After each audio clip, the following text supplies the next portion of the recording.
தமிழ் பேசும் அனைத்து உள்ளங்களுக்கும் வணக்கம். இது உங்கள் யூனிக் நண்பா. கைன்மாஸ்டர் ஆப் வச்சிருக்கீங்களா? ஈஸியாக ஒரு கார்ட்டூன் அனிமேஷன் பண்ணலாங்க. இதுக்கு நீங்கள் வந்து ஒரு எக்ஸ்பர்ட்டாக இருக்கணும், ஒரு அனிமேஷன் பற்றி தெரிஞ்சிருக்கணும் அப்படிலாம் தேவையில்லைங்க. ஒரு பிகினஸ் அட்லீஸ்ட் வேண்டாம், இந்த கார்ட்டூனே தெரியாதவங்க கூட இந்த வீடியோ ஃபுல்லாக ஸ்கிப் பண்ணாமல் பாருங்கள். அப்போ தான் தெரியும் எப்படி ஒரு கார்ட்டூன் கிரியேட் பண்ணலாங்கன்னு. நான் வந்து ஒரு பொம்மையை வச்சுட்டு பின்னாடி ஒரு எஃபெக்ட் போட்டு இதுதான் கார்ட்டூன்லாம் சொல்ல மாட்டேங்க. ஒரு அனிமேஷன், அதாவது கார்ட்டூன் அனிமேஷன், ஒரு மோஷன் வீடியோ எப்படி இருக்குமோ அதை தான் நான் இப்போ உங்களுக்கு சொல்லி காமிக்க போகிறேன். வாங்க நம்ம வீடியோக்கு போகலாம்.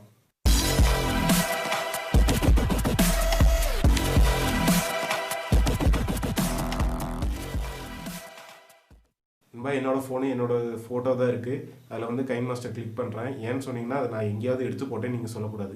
இப்போ வீடியோ வந்து கிளிப்பிங் வந்து பார்த்தீங்கன்னா 16:9 அப்படிங்கிற ஒரு ரேஷியோவில் நம்ம ஸ்க்ரீன் எடுத்துக்கிறோம். ஸ்க்ரீன் எடுத்துகிட்டு நமக்கான செலெக்ஷன் பேக்ரவுண்டு வந்து செலெக்ஷன் கொடுத்துக்கணும். எந்த பேக்ரவுண்ட் வேணும் எடுத்துக்கலாம். ஆப்பில் கொஞ்சம் பேக்ரவுண்ட் இருக்கும், அதில் வந்து ஒரு நல்ல ஒரு பேக்ரவுண்ட் வச்சு இந்த பேக்ரவுண்ட் பார்த்தீங்கன்னா 10லேருந்து ஒரு 15 செகண்டுக்கு வந்து எக்ஸ்டெண்ட் பண்ணி வச்சுக்கோங்க. அப்போ தான் அந்த வீடியோ வந்து நமக்கு பெரிய வீடியோவாக தெரியும். எக்ஸ்டெண்ட் பண்ணி வச்சுங்க. நான் வந்து 15 செகண்ட் வச்சுருக்கேன். 15 செகண்ட் வச்சதுக்கப்புறம் இப்போ ஒரு லேயர் கிளிக் பண்ணும். லேயர் கிளிக் பண்ணிவிட்டு அதில் ஒரு பிக்சர், அதாவது கார்ட்டூன் பிக்சர், நீங்கள் கூகுளில் போயிட்டு கார்ட்டூன் ஸ்டிக்கர்னு அடித்தாலும் நிறைய ஸ்டிக்கர் இருக்கும். அந்த ஸ்டிக்கர் நீங்கள் வந்து டவுன்லோட் பண்ணி வச்சுக்கோங்க. இப்போ நான் வந்து ஒரு க்ளவுட் வச்சுருக்கேன். க்ளவுட் வச்சுட்டு அது பொசிஷன், எந்த ஸ்டார்டிங் பொசிஷன் எண்டு பொசிஷன் வைக்கிறேன். ஸ்டார்டிங் பொசிஷனில் எப்படி வைக்கணும்னா அதில் வந்து ஒரு பிக்சர் இருக்கும் பாருங்கள். அந்த கீ பிக்சரை ஸ்டார்டிங் பாயிண்ட்டை வச்சு கிளிக் பண்ணுங்கள். கிளிக் பண்ணதுக்கப்புறம் அதோட எண்டிங் பொசிஷன் எங்கே வைக்கணும் அப்படின்னு பார்த்துட்டு எண்டிங் பொசிஷன்லேயும் வச்சுட்டு அந்த கீயை வந்து கிளிக் பண்ணால் போதும். அது வந்து ஒரு எண்டிங் பொசிஷனாக வந்துடும். எண்டிங் பொசிஷனாக வந்ததுக்கப்புறம் அடுத்த ஒரு லேயர் நம்ம செலக்ட் பண்ணணும். இப்போ வந்து பார்த்திங்கன்னா எண்டிங் பொசிஷன் நம்ம வச்சாச்சு.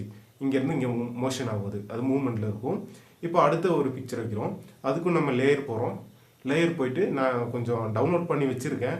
அந்த நீங்கள் போய் கூகுளில் போய் கார்ட்டூன் பிக்சர்னு அடித்தாலே கார்ட்டூன் பிக்சர் வரும். அந்த மாதிரி டவுன்லோட் பண்ணி வச்சுக்கோங்க. நீங்கள் பொசிஷன் எந்த பொசிஷன் வேணும் மாற்றிக்கலாம். மேலே வச்சுக்கலாம், கீழே வச்சுக்கலாம், உங்களோட விருப்பம். அந்த மாதிரி வச்சதுக்கப்புறம் இப்போ வந்து மறுபடியும் நம்ம லேயர் போகிறோம். லேயர் போயிட்டு மறுபடியும் ஒரு பிக்சர் எடுக்கிறோம். பிக்சர் எடுத்துகிட்டு பார்த்தீங்கன்னா இப்போ ஒரு சன் எடுக்கிறேன். சன் எடுத்துகிட்டு அந்த மேகம் வச்சிட்டிங்கன்னா, ஒரு க்ளவுட் வச்சிட்டிங்கன்னா அதுக்கு சன்னு வந்து என்றைக்குமே ஒரு இடத்துல இருக்காது, அது மூவ்மெண்ட் இருக்கும். அப்போது அது மூவ்மெண்ட் தகுந்த மாதிரி நான் வந்து அதோட பொசிஷன் கிளிக் பண்ணுறேன். ஏன்னா சன்னு கொஞ்சம் சீக்கிரம் போகிற மாதிரி நான் ஃபிட் பண்ணுறேன். அப்படின்னா மூவ்மெண்ட் வந்து கொஞ்சமாக அந்த கிளிப்பிங் பார்த்திங்கன்னா நம்ம எடுத்த 15 செகண்டில் ஒரு 6 செகண்ட் மட்டும் எடுத்துகிட்டு அதே மாதிரி அந்த கீ பின் அமுத்துனீங்கன்னா ஃபஸ்ட்டு கீ, ரெண்டாவது லாஸ்ட் பொசிஷன் அந்த எங்கே இருக்கணும், அந்த சன் எங்கே இருக்கணும் அப்படிங்கிற பொசிஷனை நீங்கள் வச்சுட்டு கிளிக் பண்ணால் போதும். அந்த கீ பின்னை வந்து கிளிக் பண்ணுங்கள். அடுத்து கிளிக் பண்ணியாச்சு. இப்போ நமக்கு க்ளவுடும் ரெடி ஆயிடுச்சு, சன்னும் ரெடி ஆயிடுச்சு. இப்போ தேர்டு லேயர் ஓப்பன் பண்ணி ஒரு வே ஒன்று நம்ம செலக்ட் பண்ணுறோம். நான் வந்து ஸ்க்ரீன் சேவரில் வந்து ஒரு வே மாதிரி வச்சுருந்தேன். அதாவது ஒரு ஃபாரஸ்ட் ரோடு அப்படின்னு டவுன்லோட் பண்ணி அதை கட் பண்ணி வச்சுருந்தேன்.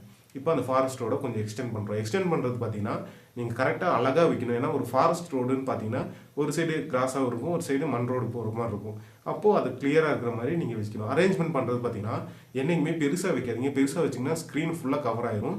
கொஞ்சம் லைட்டாக வைங்க. நம்ம அனிமேஷன் தகுந்த மாதிரி நான் இப்போ அனிமேஷன் பண்ணிட்டு இருக்கேன். அந்த அனிமேஷன் எப்படி இருக்கும்னு நீங்கள் இப்போ பார்த்தா புரியாது. அதோட கிளைமேக்ஸ் வரக்குள்ளே எப்படி என்ன பண்ணியிருக்கேன் அப்படிங்கிற ஒரு ஐடியா உங்களுக்கு வரும். இப்போ அதோட அளவு நான் பார்த்து கரெக்டாக வச்சுக்கிட்டு இருக்கேன். பார்த்தீங்கன்னா இதாவது ஒரு கரெக்டாக அளவு. இதை வந்து சின்னதாக ஒன்று க்ராப் பண்ணிக்கலாம். க்ராப் பண்ணிவிட்டு அதை வந்து கரெக்டான ஸ்க்ரீனில் வந்து நம்ம ஃபிக்ஸ் பண்ணிடலாம். பார்த்தீங்கன்னா ஃபிக்ஸ் பண்ணியாச்சு. ஃபிக்ஸ் பண்ணக்குள்ள கொஞ்சம் சின்னதாக இருக்குது. அதனால் என்ன பண்ணுறோம், கொஞ்சம் பெருசாக்கிட்டு அதை மறுபடியும் நம்ம இன்னும் கொஞ்சம் கூட ஓவர் லோடாக இருக்குது. அதனால் இன்னும் கொஞ்சம் சின்னதாக க்ராப் பண்ணலாம்னு நினைக்கிறேன். சின்னதாக இன்னும் கொஞ்சம் க்ராப் பண்ணி அழகாக வச்சிடலாம். இப்போ பார்த்தீங்கன்னா ஒரு சின்ன ஏதோ ஒரு ஐடியா கிடைக்குது உங்களுக்கு. ஒரு மண் ரோடு போகிற மாதிரி இருக்குது. இப்போது அந்த வே வந்துட்டு அந்த மண் ரோடு வந்துட்டு கொஞ்சம் பெருசாக இருக்கணும். அந்த வீடியோ லென்த்து முடிகிற வரைக்கும் நீங்கள் வந்து கொஞ்சம் ஃபிட் பண்ணி வச்சுக்கோங்க. ஃபிட் பண்ணி வச்சுட்டிங்க. இப்போ வந்து பாருங்கள் ஒரு ஐடியா வருது. அப்படியே சூரியன் போகுது, மேகம் அப்படியே அந்த க்ளவுடும் அப்படியே அது கூட வர மாதிரி ஒரு சின்ன ஒரு மோஷன் வர மாதிரி இருக்குது. இப்படி தான் ஒரு அனிமேஷன் வந்து கைன்மாஸ்டரில் பண்ணணும். இப்போ அடுத்து நெக்ஸ்ட் என்னன்னு பார்த்தீங்கன்னா அந்த நம்ம வச்சிருக்க பொசிஷன் வந்து கரெக்டாக இருக்கான்னு பார்க்கணும். இல்லாட்டி கொஞ்சம் அங்கிட்டு இங்கிட்டு போனாலும் வீடியோ வந்து பிளாக் ஆகி வந்துடும். அடுத்த லேயர் ஓப்பன் பண்ணிவிட்டு இப்போ வந்து அந்த கிராஸுக்கு எப்படி ஒரு ஃபாரஸ்ட்டில் ஒரு ட்ரீ இருக்குமோ அந்த மாதிரி ஒரு ட்ரீயை ஃபிட் பண்ணுறேன்.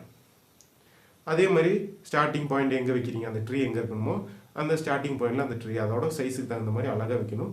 இப்போ நான் அந்த இதுக்கு தகுந்த மாதிரி, அந்த பிக்சருக்கு தகுந்த மாதிரி, வீடியோக்கு தகுந்த மாதிரி அழகாக வச்சுக்கிட்டு இருக்கேன். அங்கே வச்சதுக்கப்புறம் அதே மாதிரி அதை எக்ஸ்டெண்ட் பண்ணிவிட்டு ஸ்டார்டிங் பாயிண்ட்டு எண்டிங் பாயிண்ட் நான் சொல்லியிருக்கேன். அந்த கீ பின் இருக்கும், பார்த்தீங்கன்னா லெஃப்ட் சைடு உங்களுக்கு லெஃப்ட் சைடு மேலே பார்த்தீங்கன்னா டெலிட் ஆப்ஷனுக்கு மேலே இருக்கும் ஒரு கீ. அந்த கீயை லாஸ்ட்டும் ஃபஸ்ட்டும் நீங்கள் வந்து கிளிக் பண்ணிங்கன்னா அது ஃபஸ்ட் பாயிண்ட்லேருந்து லாஸ்ட் பாயிண்ட் வரைக்கும் அது மூவ்மெண்ட்லேயே இருக்கும். இந்த மாதிரி நீங்கள் வச்சுக்கலாம். வச்சதுக்கப்புறம் என்ன பண்ணுறீங்கன்னா இப்போ பாருங்கள் அந்த ஆங்கிள் வந்து கரெக்டாக இருக்கணும். இப்போ அடுத்த லேயர் ஓப்பன்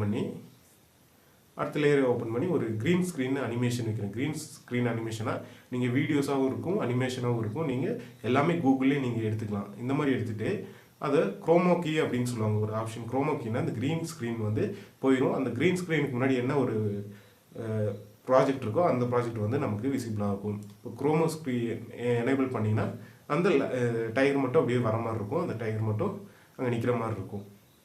இப்போது அதுக்கு தகுந்த பொசிஷனில் நம்ம வச்சிடணும். வச்சுட்டு அதோட வீடியோ லென்த்தை வந்துட்டு நம்ம வந்து எக்ஸ்டெண்ட் பண்ணணும். அந்த 15 செகண்டுக்கு தகுந்த மாதிரி கட் பண்ணி அழகாக வைக்கணும். ஏன்னா இந்த மெஷர்மெண்ட்டு கரெக்டாக இருக்கணுங்க. இந்த ஃபஸ்ட்டு லாஸ்ட்டும் சொதப்பிடுச்சுன்னா பாருங்கள், இப்போ ஒரு பிளாக் ஸ்க்ரீன் அப்படியே ஒரு பிளாங்க் ஸ்க்ரீன் நம்ம லாஸ்ட்டு ஸ்க்ரீன் மட்டும் வந்திருக்கு. இந்த மாதிரி வரக்கூடாது. அதோட மெஷர்மெண்ட் அழகாக கரெக்டாக லாஸ்ட்டும் எண்டிங்கும் ஸ்டார்டிங்கும் கரெக்டாக வச்சுக்கோங்க. அப்போ தான் அந்த வீடியோ மோஷன் ஆகுல கரெக்டான அந்த கார்ட்டூன் மாதிரி அழகாக வரும். எல்லாமே அதே மாதிரி வச்சுக்கோங்க. கொஞ்சம் எக்ஸ்டெண்ட் பண்ணி வச்சுக்கோங்க. நம்ம ஃபஸ்ட்டு ஸ்க்ரீன் எப்படி வச்சுருக்கோமோ அதே லெவலுக்கு தான் எக்ஸ்டெண்ட் பண்ணாலும் அதே லெவலுக்கு தான் வந்து நிற்கும். இப்போது ஃபஸ்ட்டு நம்ம லாஸ்ட்டு வந்துட்டு கரெக்டாக வச்சாச்சு. இப்போ ஃபஸ்ட்டு அதே மாதிரி கரெக்டாக இருக்குன்னு கொஞ்சம் செக் பண்ணிக்கணும். செக் பண்ணிக்கிட்டு அப்படியே செக் பண்ணுங்கள். கொஞ்சம் கூட அட்ஜஸ்ட்மெண்ட் வேணும். அந்த வீடியோ அட்ஜஸ்ட்மெண்ட் பண்ணி இப்போ பாருங்கள், இதுதான் நம்மளோட கிளைமேக்ஸ். இது வந்து ஒரு பிகினர்ஸ்க்கு பாருங்கள், ஒரு சின்ன ஒரு கார்ட்டூன் போகிற மாதிரி, ஒரு கார்ட்டூன் இமேஜ் போகிற மாதிரி இருப்பாருங்க.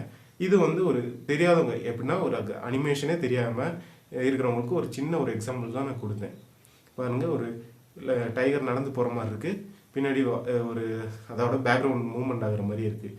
இதை வந்துட்டு நம்ம இது பண்ணி எக்ஸ்போர்ட் பண்ணி எப்படி இருக்குன்னு பார்ப்போம் ஒரு வீடியோவாக.